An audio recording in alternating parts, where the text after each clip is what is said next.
Enemy taking C.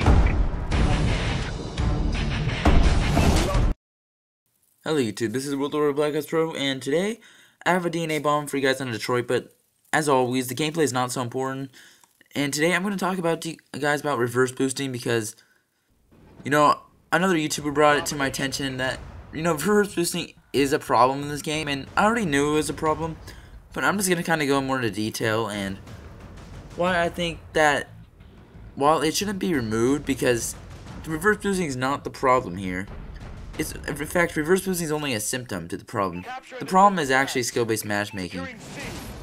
And I think Sledgehammer, you know, I'm not sure why they put skill-based matchmaking in this game, but they did. Maybe they were just copying and pasting some coding from Black Ops 2, and that was just left over. That was in the code. I'm not sure what happened there, but you know, the same exact thing happened in Black Ops 2 during the first month or so. And what would happen is that skill-based matchmaking in that game worked pretty much like it did in AW.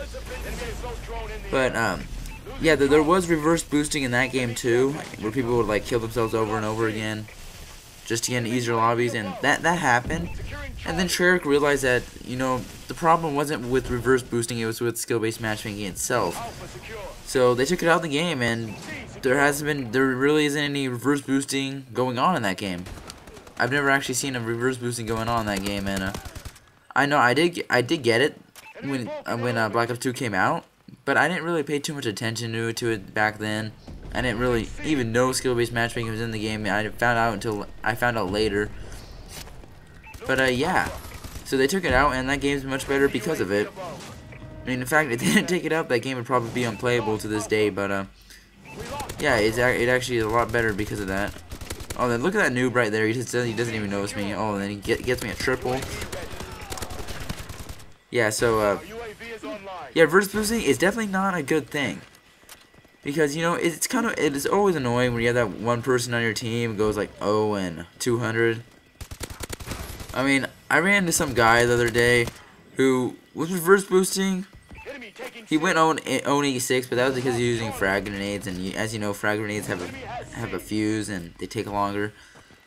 So yeah, he really wasn't doing anything for our team or anything, so that could be annoying. I mean, it's definitely a detriment to the game.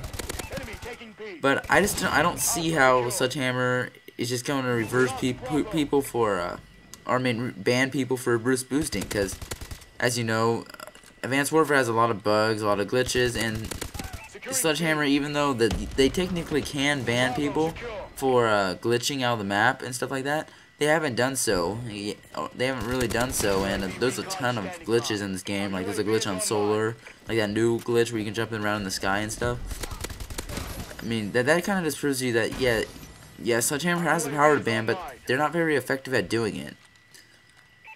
So I mean, of course that can be a fun glitch too. Like some glitches are just fun, but they can break a game, especially if someone just gets in one and just camps in one. And so yeah, so glitching is also another negative element in the game that shouldn't be in there.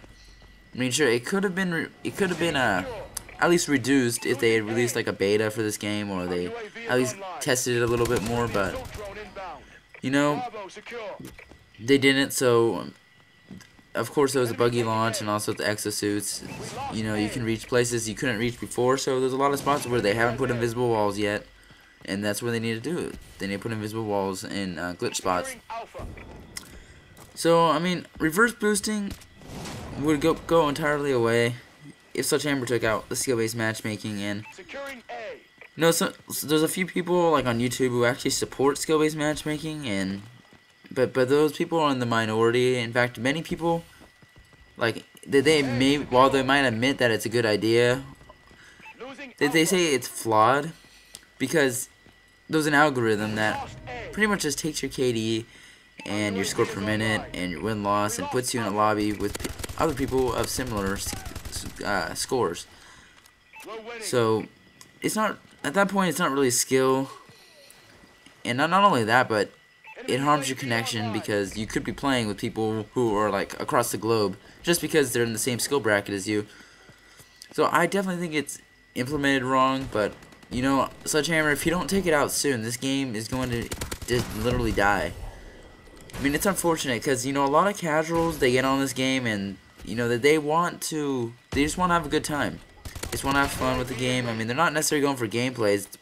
What they're trying to do is just, you know, they just want to cool down after a long day at work and, you know, yeah, they just want to have fun. Isn't that why we play video games? And so, yeah, I mean, some people like the competition, but that's why ranked play is there. That's what ranked play is there for. You know, I personally wasn't having too much fun on the AW before, and then I found out about reverse boosting, and I tried it for a little bit. I mean, it made the game more fun, but, you know, I haven't done it ever since that I posted that reverse boosting video, and that video's gotten actually a lot of views. It's almost my first viewed video on my channel, like my most popular video, and it's only been up for roughly a week or two. So, yeah, I haven't done any reverse boosting since then. And, you know, maybe I'll learn to play the game normally, kind of, because, you know, I used to have a 1.8 KD, and I was getting into sweaty lobbies every game, like 1.8 KDs. You know, people using bows. You know, it just wasn't that fun. And, you know, I got introduced to the reverse boosting. I got introduced to corner camping in this game, and it just, you know, made this game a lot more fun. Because not only could I get my streaks, but, you know, it gave me something in this game to work for, because previously, like, the best streak I could probably get was a UAV, and that was camping behind a riot shield. So, you know, once you start opening doors, once I started getting my warbirds and my paladins, that started making the game a lot more fun, and, you know, that's one of the biggest reasons why I see people reverse boost. It's probably just to make the game more fun, because AW, let's face it, a lot of people don't like it. Probably for that reason. And, you know, it's unfortunate, but Sledgehammer, you definitely should take out reverse boosting by taking out skill-based matchmaking. Because even if they ban, or they threaten to ban people on Twitter for reverse boosting, it's not going to work. Because there's still going to be people out there who do it, and there are going to be people who find ways to circumvent the system even further. I mean, there's even a website where you can buy reverse boosted accounts for $10, and they have like 50 million deaths on it. Now, I would never do something like that, but it just goes to show you how far people are willing to go just to get easier lobbies in this game.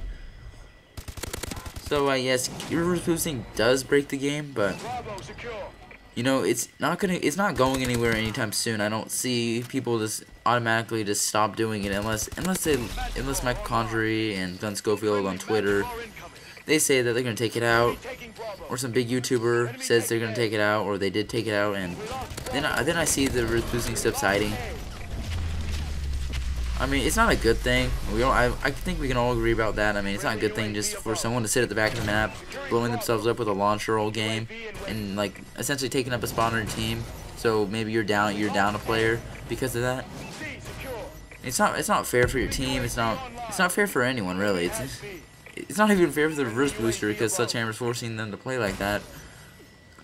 So, just wanted to know you guys' thoughts on this, because, you know, although most of the feedback on my video has been positive, some of it, you know, has been, so sometimes my video has been taken the wrong way, and, you know, part of the reason I uploaded that video is just to kind of get awareness for this issue, because, you know, reverse boosting, like, personally, I kind of wish it would just be removed, but, you know, it's never gonna be removed until Sledgehammer, you know, gets informed about this issue.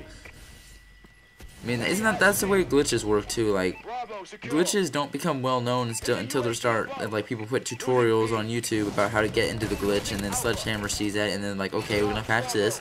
We're gonna put an invisible wall right here, and then they upload a patch, like they make a patch, and then, you know, that glitch doesn't work anymore. So, same idea here, because if Sledgehammer's gonna be so stubborn where they're not gonna take out skill-based matchmaking, you know, might as well make the problem so big that Sledgehammer is forced to take action, because at this point they're kind of just ignoring it. I mean, I think they know that skill-based matchmaking doesn't work, but they're just being stubborn, and that's not going to work for this game in the long run. I don't see it working in any Call of Duty, because Call of Duty is like a casual arcade shooter. It's not made for competitive. So Sledgehammer definitely needs to address this issue. Hopefully they can address it soon. I don't see why they couldn't, unless this is like built completely into the game. I'm not sure why they would do that, but Sledgehammer hasn't really been listening to the community so much. I mean, a lot of people are giving them flack on Twitter about just reverse boosting in general, and you know, yeah, reverse boosting and skill-based matchmaking, and they haven't really addressed the issue other than threatening to ban reverse boosters. So I don't really think they're helping anyone by doing this. I mean, it'd be just much better if they took it out of the game. I mean, it'd even be better for the noobs, because the noobs, you know, it's time for them to stop being so sheltered. Because I know, yeah, they're new at the game, but in the older Call of Duties, when we were all playing, you know, there's something called the learning curve, and you had to kind of learn your way around the game, because if you didn't, then you didn't really have any chance of being successful. So, yeah, guys, the only problem here is that skill-based matchmaking is still in the game, and if they took out skill-based matchmaking, not only would you solve the problem of reverse boosting, but you would improve connectivity. So I think it's a win-win for everyone. So guys, let me know what you think in the comment section. Hope you enjoyed the commentary, and if you did, don't forget to like and subscribe. Thanks for watching, and see you guys later. This has been World at War, Black Ops Pro.